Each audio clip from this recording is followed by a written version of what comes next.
Il y a la responsable de la presse qui dit bon, non, on peut pas laisser cette phrase-là. Un président peut pas dire qu'il veut emmerder une catégorie de Français.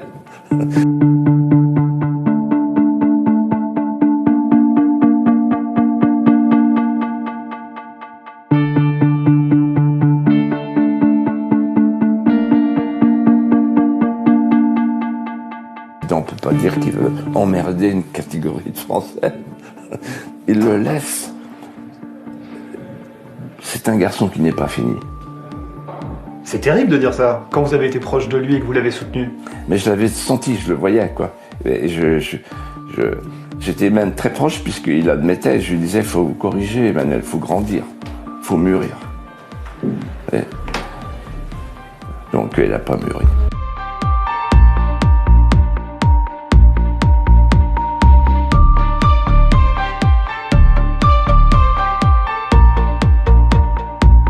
Pas dur, je suis...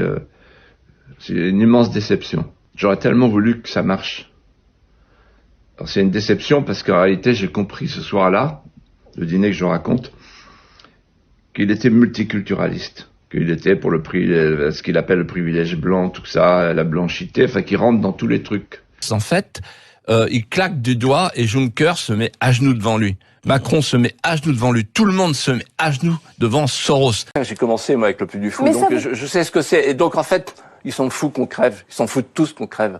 Mais en fait, qu'est-ce qui va crever? Nous, c'est-à-dire les indépendants. À de nombreuses reprises, notamment au moment des Gilets jaunes, je lui ai dit, là, vous déconnez à plein tube, là, ça va pas du tout, quoi. Ça va pas du tout. Et là, il est en train de recommencer avec son histoire de climat, le référendum, bon, l'histoire de l'ENA, tout ça. Il ne sent pas le pays.